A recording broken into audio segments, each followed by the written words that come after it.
Hello friend, welcome to the channel pharmacy dictionary. मैं एक registered pharmacist और एक प्रोफेशनल फार्माकोलॉजिस्ट हूं।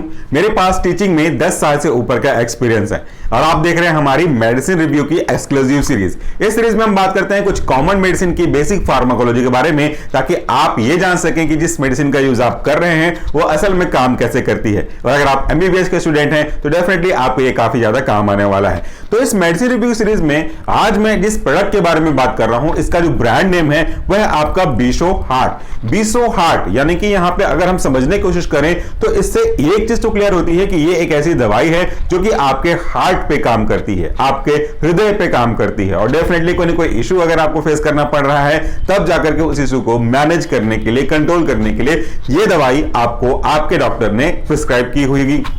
ये जो ड्रग है वो किस लिए यूज होता है, इससे पहले कि ये किस लिए यूज होता है मैं आपको इसके एक्टिव कॉन्स्टिट्यूएंट के बारे में बता दूं। बीसो हार्ट तो इसका ब्रांड नेम है, इसका स्ट्रेंथ है 5 mg, लेकिन इसके अंदर का जो एक्टिव कॉन्स्टिट्यूएंट है वह है आपका बिसोप्रोलोल फ्यूमरेट, जो कि ब्रिटिश फार्माकोपिया के गाइडलाइन को फॉलो करके बनाया गया है।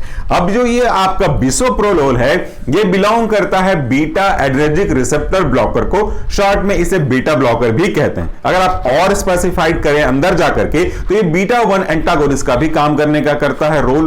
अब यहां पे एक बात और जो मैंने शुरू में रोक के रखी थी कि ये किस काम में आता है। वैसे अगर आप देखें तो इसका जो मेन यूज है वो आपके हाइपरटेंशन को मैनेज करने के लिए, यानी कि बढ़े हुए बीपी को मैनेज करके वापस उसके नॉर्मल ऑप्टिमम रेंज पे लेकर के आने के लिए किया जाता है। लेकिन कई जगह इसका यूज एंजाइना के लिए और एरिथमिया के लिए, हार्ट अटैक के लिए भी किया जाता है। कई जगह इसे ऑफ लेवल भी बताया गया है, यानी कि इसका स्पेसिफाइड इंडिकेशन नहीं है बट इन जगह यूज करते हैं। अब इनमें से जो मेनली जिसका यूज होता है वह है आपका हाइपरटेंशन, एंजाइना और एरिथमिया। लेकिन मैं बात करूंगा हाइपरटेंशन के रेस्पेक्ट में, टेस्ट सबको करेंगे, ब्रीफिंग हमारी होगी हाइपरटेंशन के रेस्पेक्ट में।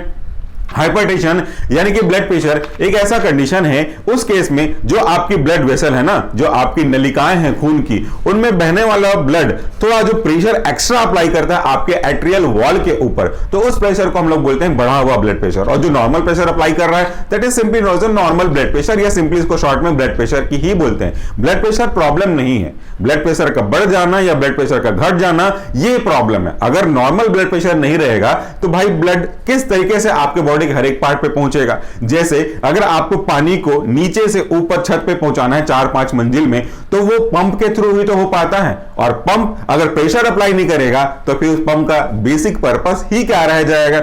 इसलिए हार्ट एक प्रॉपर प्रेशर के साथ ब्लड को पूरी बॉडी तक पहुंचाता है। कई कारणों से यह प्रेशर बढ़ जाता है, उस बढ़े हुए को हाइपर और प्रेशर को टेंशन यानी कि हाइपरटेंशन बोल दिया जाता है। सरल भाषा में लोग इसे बीपी की प्रॉब्लम बोलते हैं। नॉर्मल बीपी होता है 120/80 mmHg, यानी कि जो आपकी सिस्टोलिक वैल्यू होगी वो 120 होगी, डायस्टोलिक वैल्यू 80 होगी। इससे जब ऊपर बढ़े, खास के डायस्टोलिक वैल्यू की ओर अगर ध्यान दें तो उसे हम ब्लड प्रेशर की प्रॉब्लम कहते हैं। इसके कई अलग अलग कारण हो सकते हैं। मुख्य रूप से मैं उन्हीं कारणों के बारे में बात करूंगा जिसका सीधा संबंध आज के हमारे प्रोडक्ट के साथ में है। पहला कारण कि आपके जो हार्ट का कॉन्ट्रैक्शन फोर्स है वो बढ़ जाता है। दूसरा कि कॉन्ट्रैक्शन फोर्स के साथ साथ जो उसका कंडक्शन ऑफ आयंस है वो बढ़ जाता है, रेट बढ़ जाता है, इससे प्रॉब्लम होती है। फिर आपके जो ब्लड वेसल हैं वो थोड़ा से कॉन्स्ट्रिक्ट हो जाते हैं, इससे प्रॉब्लम होती है। और आपके कई ऐसे प्रॉब्लम के कारणों में अगर आप ध्यान देंगे तो बहुत सारे और भी अलग अलग रीजन है, चाहे वो आपका डाइट हो, चाहे वो आपका एक्सरसाइज की कमी हो, या फिर आपका हैबिट हो स्मोकिंग ड्रिंकिंग का, ये सब भी फर्क पड़ते हैं। प्लैक जमा होना भी एक कारण बन सकता है, बट फिलहाल इन 3 चीजों को अपन फोकस करके रखते हैं।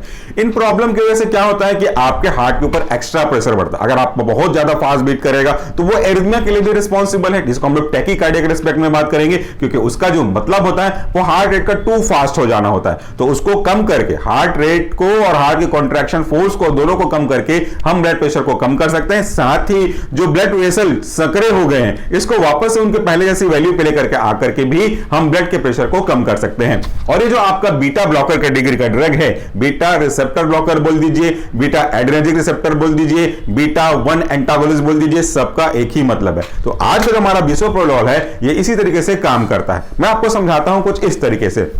डिटेल पे जाना चाहते हैं तो हमारा मेन चैनल है सॉल्यूशन फार्मेसी, वहां पे आप विजिट कर लीजिएगा। देखिए ये क्या होता है, ये जो एक कटोरी नमा स्ट्रक्चर है मान लेते हैं, ये हमारा रिसेप्टर है और ये हमारा कोई भी सिग्नल मॉलिक्यूल है जिसकी वजह से प्रॉब्लम हो सकती है और नहीं भी हो सकती अलग अलग सिचुएशन में। तो मान लेते हैं ये हमारा नॉन एड्रेनलिन है, तो ये नॉन एड्रेनलिन मूव करता हुआ अपने रेस्पेक्टिव बीटा रिसेप्टर पे जाकर के बाइंड हो जाएगा। जब बीटा रिसेप्टर पे एड्रेनलिन बाइंड होगा तो फिर इनके बाइंड होने से आपका जो ब्लड वेसल है वो सकरा होने लगेगा और इसके कारण से ब्लड का प्रेशर बढ़ेगा। एक खुद ही प्रैक्टिकल करके देखिए ना, नल में आप पाइप लगाए हो, गाड़ी धोना है या कुछ और धोना है और आप उस पाइप के आगे अंगूठा लगाते हो तो पानी का प्रेशर बढ़ जाता है, या अगर आप पाइप को छोटा कर देते हो तो प्रेशर बढ़ जाता है। तो इन दोनों ही केस में आपके पानी का प्रेशर बढ़ रहा है, तो सोचिए कि ब्लड वेसल जब सकरा होगा तो उसके अंदर बहने वाले ब्लड का प्रेशर तो बढ़ना ही बढ़ना है, तो इससे ब्लड प्रेशर की प्रॉब्लम होती है और उसको आपका जो ड्रग है बिसोप्रोलोल, या अगर आप इसके ब्रांड नेम में देखो तो बिसो हार्ट, ये मैनेज करने का काम करता है। उम्मीद करता हूं कि हाइपरटेंशन के रेस्पेक्ट में समझ में आ गया। अब जो मैंने दो और प्रॉब्लम बताई थी उसकी ब्रीफिंग करके चलता हूं। दूसरी प्रॉब्लम थी एंजाइना। एंजाइना में क्या होता है, एंजाइना इसको पूरा बोलते हैं एंजाइना पेक्टोरिस।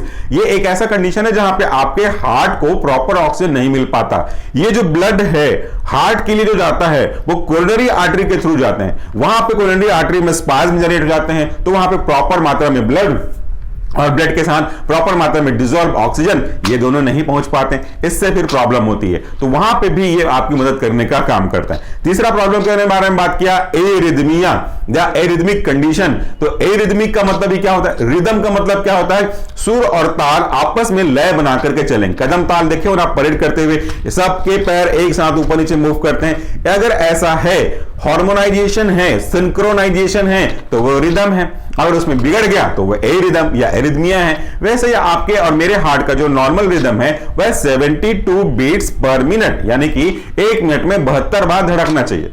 कैसा हो अगर आपका हार्ट बहुत फास्ट, कुछ इस तरह, जरा थोड़ा ध्यान से देखिएगा मेरे हाथों को, नॉर्मल कैसा होता है, एज्यूम करते हैं, कल्पना करते हैं कि नॉर्मल ऐसा हो रहा है, जरा ध्यान से देखिएगा मूवमेंट को, ये नॉर्मल है। अब अगर ये ऐसा ऐसा करने लगे, देखिए टू फास्ट हो रहा है, बहुत फास्ट, बहुत ज्यादा हो रहा है, तो इसे हम टैकीकार्डिया कहेंगे। अब दूसरा देखिए,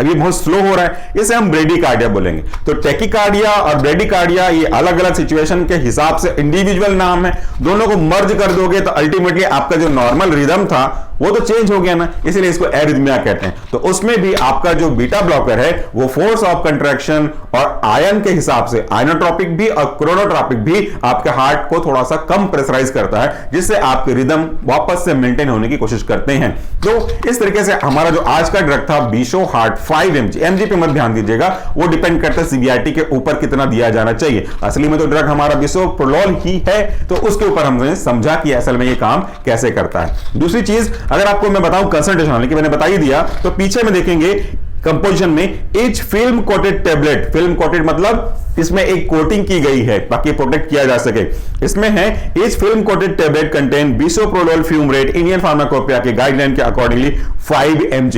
एक्सिपेंट तो आपको हर जगह देखने को मिलेगा, एक्सिपेंट के आगे लिखा हुआ था QS, इसका मतलब होता है क्वांटिटी सफिशिएंट, यानी कि जितनी जरूरत उतना लगा लो। आटा बना रहे हो आप, आटा को, सॉरी आटा नहीं बना रहे आप, रोटी बनाने के लिए आटा को गूंद रहे हो, तो कितने कप आटे में कितना पानी जाएगा वो एग्जैक्टली हमेशा फिक्स नहीं होता। आप अपने नीड के अकॉर्डिंगली पानी डालते रहते हो, तो आटे की क्वांटिटी भले ही फिक्स हो सकती है रोटी के हिसाब से, पानी तो एसओएस है, नीड के अकॉर्डिंगली है, तो वैसे ही क्वांटिटी सफिशिएंट मतलब है जितनी आवश्यकता पड़ेगी उसको प्रोसेस को बनाने के लिए उतना क्वांटिटी सफिशिएंट एक्सिपेंट होता है। एक्सिपेंट का मतलब ऐसे एजेंट जिनके पास कोई थेरेप्यूटिक एक्टिविटी नहीं है, वो कोई भी बीमारी को ठीक नहीं कर सकते, केवल उस प्रोडक्ट के बल्क को बढ़ाने के लिए या कुछ स्पेसिफिक प्रॉपर्टी को इनर्ट रहते हुए इनहेंस करने के लिए की जाती है। तो ये थे हमारे एक्सिपेंट। शेड्यूल कैटेगरी के ड्रग है, बिना डॉक्टर के सलाह के मत लीजिएगा, क्योंकि जो बीटा ब्लॉकर के ड्रग हैं वो आपको तब दिए जाते हैं जब दूसरी कैटेगरी के ड्रग सही तरीके से काम नहीं कर पाते आपके हार्ट के रेस्पेक्ट में। और बीटा ब्लॉकर के जनरली कुछ साइड इफेक्ट्स भी हैं जिनको हमने ऑलरेडी अपलोड किया हुआ है एक एक्सेट्रा सेपरेट प्लेलिस्ट बना करके side effect of different drugs के रूप में, तो वहां से आप देख सकते हैं। तो आज के वीडियो के लिए इतना ही। Thank you so much for this video. नमस्कार, टेक केयर।